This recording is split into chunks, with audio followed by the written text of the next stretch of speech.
देखिए आज का जो हमारा टॉपिक है वो है क्विक सॉर्ट। क्विक सॉर्ट के बारे में मैं बेसिक चीज़ आप लोगों को पहले बता रहा हूँ। ये मैंने सामने आपके जो लिया है ये हमारा एक एरे है।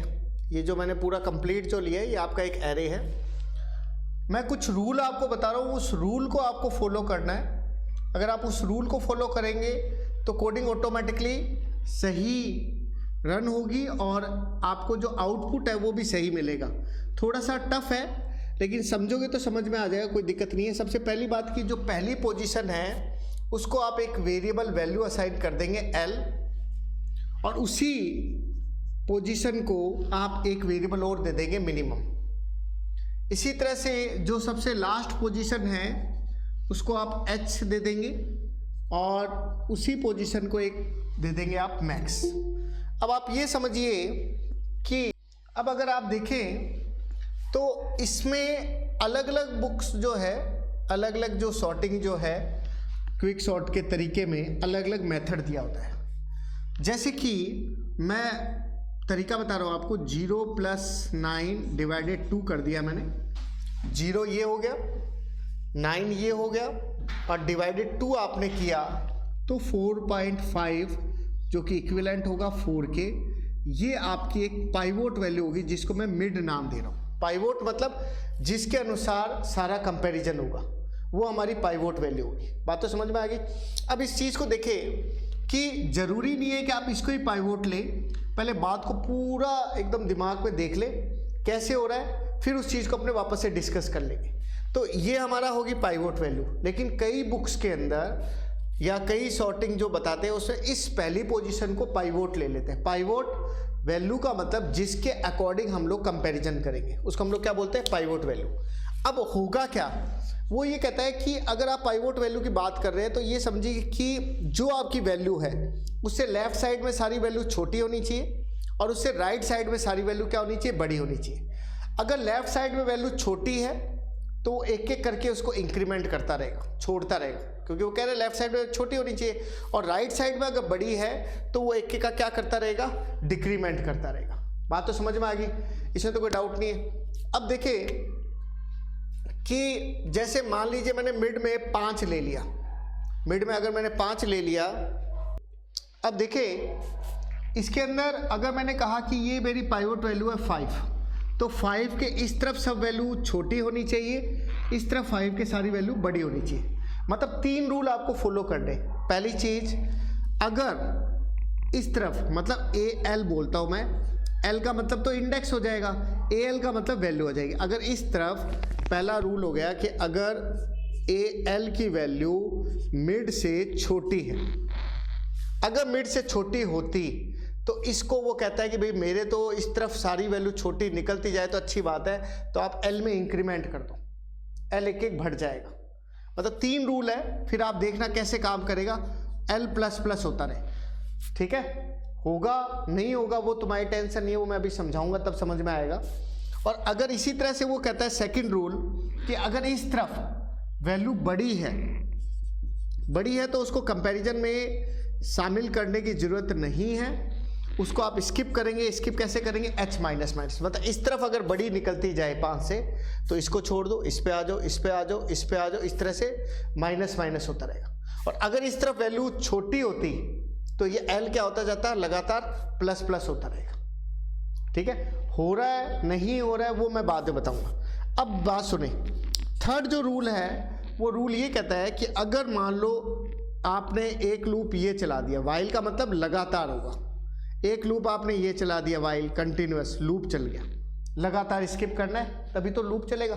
और जैसे ही रुकेगा उस समय आप लोग केवल स्वैपिंग यूज करेंगे। मान लो ना तो इस तरफ वैल्यू छोटी निकली ना इस तरफ वैल्यू बड़ी निकली, तो दोनों को स्वैप कर दो। बात समझ में आ रही है। इसका मतलब क्या रूल निकल रहा है कि जो भी मिड वैल्यू आपने ले ली, आपने कहा इस तरफ वैल्यू छोटी है, स्किप करें स्किप करें स्किप करें।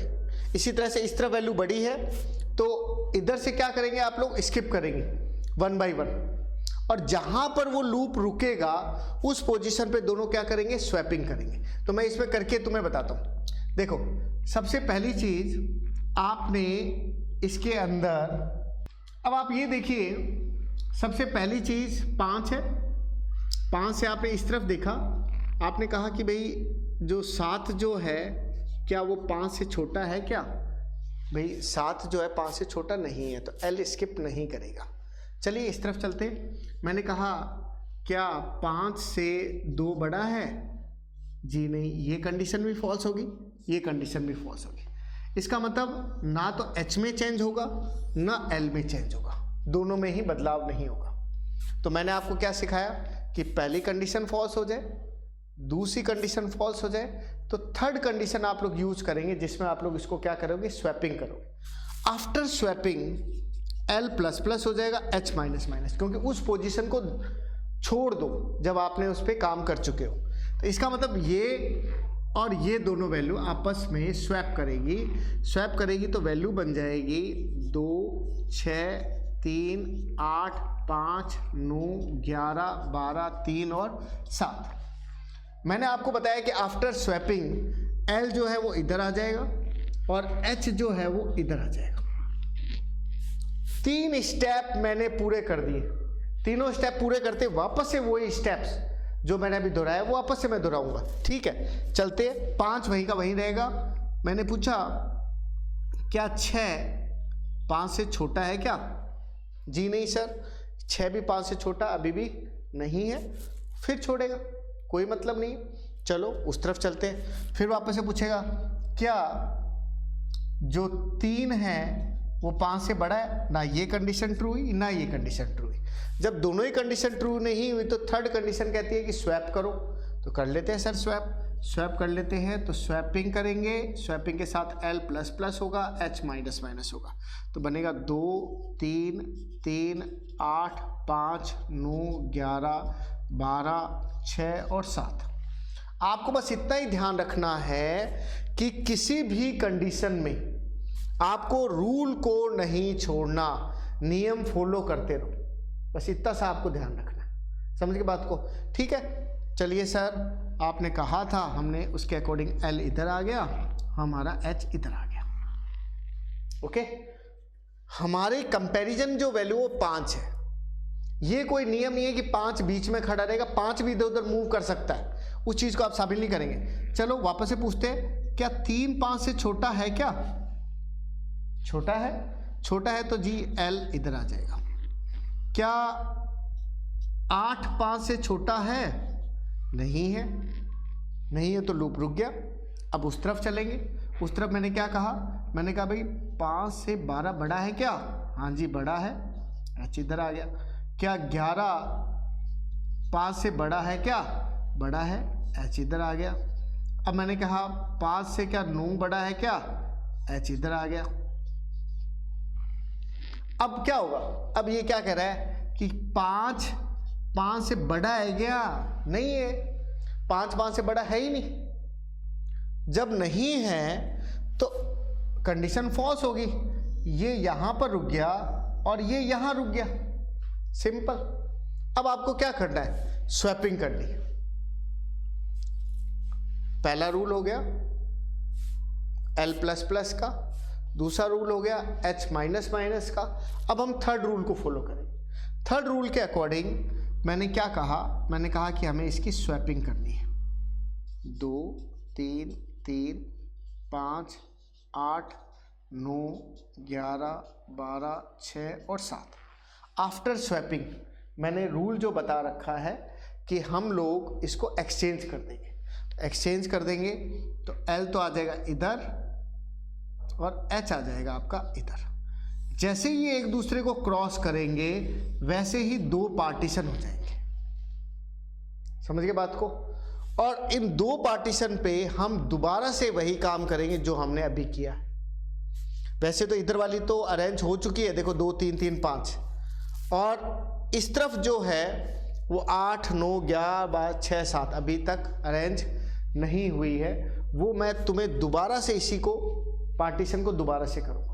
तो ये जो मेथड है ये हमने इसको डिवाइड किया, और जब ये सारे पार्टीशन हो जाएंगे तो हम इसको वापस से जोड़ेंगे, इसीलिए हम इसको बोलते हैं कंकर मेथड। तो इस पार्टीशन को हम लोग दोबारा से आगे लेंगे तो वो आपको देखना पड़ेगा। अब इसके अंदर अगर आप देखें तो हमारे पास 2 पार्ट बन गए। एक पार्ट के अंदर ये मिनिमम यहाँ पर था, जो मैंने शुरू में आपको बताया था, और L क्रॉस होता होता इधर चला गया था, और मैक्सिमम जो था वो लास्ट में था। अब आपका दो टुकड़े हो गए। इस पार्ट के अंदर आप ये देखेंगे कि 2 3 3 5 इसकी अलग से वापस से क्विक सॉर्टिंग होगी जैसा अभी अपन ने किया था, और इस हिस्से की दोबारा से क्विक सॉर्टिंग होगी। इधर वाले हिस्से की मैं सॉर्टिंग नहीं कर रहा क्योंकि ऑलरेडी अरेंज है, और इधर वाले हिस्से को मैं वैसे ही ले रहा हूं जैसा कि हमारा क्वेश्चन था 8 9 11 12 6 और 7। आप इसकी मिड वैल्यू लेंगे। मिड वैल्यू इसकी अगर हम लोग निकालें तो वैसे तो पोजीशन वही रहेगी जो उसकी थी पहले वाली, 0 1 2 3 4 से काउंट करेगा, 4 5 6 7 8 9, तो 9 4 प्लस 9 डिवाइडेड 2 करेगा, कितना निकलेगा? 6 बन जाएगा। वो कुछ भी बन जाए, उससे आपको टेंशन नहीं लेनी, ठीक है। आप इसको भी पाइवोट ले सकते हो, किसी को भी पाइवोट ले सकते हो। अगर मान लो मैं इसको 1 से 0 से काउंट करूं वापस से, तो ये 5 हो गया, 5 का हाफ 2.5 मतलब 11 होगा। तो ये जो हमारी पोजीशन है ये हमारी अब मिड कहलाएगी। ये वापस से एल बन जाएगा, ये वापस से मिन बन जाएगा, ये वापस से मैक्स बन जाएगा, ये वापस से एच बन जाएगा। ओके, अब इसके अंदर क्या होगा, वही सेम बात आप इस साइड पूछेंगे। पहला क्वेश्चन जो कि मैंने बताया कि ए एल की वैल्यू मिड से छोटी है क्या, ए एच की वैल्यू मिड से बड़ी है क्या, फिर स्वैपिंग करें। वापस से वही चीजें दोहरा रहा हूं कि क्या 8 11 से छोटा है तो भाई एल इधर आ जाएगा। फिर पूछेगा क्या 9 11 से छोटा है क्या, हाँ तो एल इधर आ जाएगा। मतलब जो हमारा रूल है वो चलने दो। अब क्या भाई 11 11 से छोटा है क्या, नहीं है, रुक जाएगा। अब पहली लाइन की सारी बातें, क्योंकि लूप था तो एल प्लस प्लस लगातार एल प्लस प्लस हो गया। चलिए अब हम आते हैं सेकंड कंडीशन पे। मैंने कहा कि 11 से क्या 7 बड़ा है क्या, कंडीशन फॉल्स होगी। अगर ये कंडीशन ट्रू होती तो उसी तरह से h माइनस माइनस होता रहता, ये तो माइनस माइनस नहीं होगा, सिंपल सी बात है। तो जहां रुकेगा, जहां l रुकेगा, जहां h रुकेगा, वहां ये दोनों क्या करेंगे, स्वैपिंग करेंगे। स्वैपिंग करेंगे इट मींस ये वैल्यू इधर आएगी, ये वैल्यू इधर आएगी। After swapping l plus plus होगा, h क्या होगा, माइनस माइनस होगा। इसका मतलब हम लोग देखते हैं 8 हुआ, 9 हुआ, 7 हुआ, 12 हुआ, 6 हुआ, 11 हुआ। जैसे ही स्वैपिंग हुई तब आपका जो L था जो कि इस जगह पे था, वो L यहां आ जाएगा। H जो आपका इस जगह पे था, इस पोजीशन पे था, ये रहा ऊपर, वो H अब यहां आ जाएगा स्वैपिंग के बाद। अब वापस से वही सेम बात आप वापस से दोहराएंगे, क्या AL छोटा है क्या, किससे, मिड से। मिड आपका 11 का 11 ही रहेगा, ये नहीं कि आप मिड वापस से निकालेंगे, मिड एक बार ही निकलेगा। मिड निकल चुका है 11। अब वापस से आपने पूछा क्या 12 11 से छोटा है क्या, नहीं है, पहली कंडीशन बात गलत निकली। अब दूसरी कंडीशन पे आएंगे, उस तरफ जाएंगे, पूछेंगे कि भाई 6 जो है वो 12 से बड़ा है क्या, ना तो ये कंडीशन सही ना ये कंडीशन सही। जब दोनों कंडीशन फॉल्स होगी तो हमारी थर्ड कंडीशन पे आएगी, जिससे हम लोग क्या करेंगे, स्वैपिंग करेंगे। स्वैपिंग के बाद L प्लस प्लस हो जाएगा, H क्या आ जाएगा, माइनस में। जी हाँ, ये इसके पास जाएगा और ये इसके पास जाएगा, तो वैल्यू बन जाएगी 8 9 7 6 12 और क्या। जब ये स्वैपिंग हो गई, मतलब स्वैपिंग हुई, इधर हो गया 12, इधर हो गया 11, स्वैपिंग हो गई तो L आ गया इधर और H आ गया आपका इधर। जैसे ही क्रॉस करें दो टुकड़े बन गए, एक टुकड़ा ये, एक टुकड़ा ये, जैसे कि ये बने थे, डिवाइड हो गए। समझिए बात को, जैसे ही डिवाइड हुआ तो इस हिस्से की अलग से क्विक सॉर्ट होगा दोबारा से, यही सेम का, और इस हिस्से का दोबारा से क्विक सॉर्ट होगा, वही सेम प्रोसेस। तो मैं सीधा ही लिख देता हूं कि भाई ये तो 11 और 12 बन जाएंगे, और इसको अगर आप प्रोसेस कराओगे तो अब इतना वापस टाइम वेस्ट ना करते हो, 6 7 8 9 बन जाए। अब पहले वाला टुकड़ा हो चुका था, इस टुकड़े का रिजल्ट ये आया था इस पार्टीशन का। इसका मतलब लास्ट जब टोटल आप करोगे तो ये टुकड़ा तो ये आ ही चुका है आपका, इस टुकड़े का रिजल्ट और इस टुकड़े का, और ये हमारा पहले आ चुका था। तो तीनों जब पार्टीशन आप जोड़ेंगे यहाँ पर तो ये हमारा बन जाएगा 2 3 3 5 6 7 8 9 11 और 12। ये आपकी होगी पूरी कंप्लीट क्विक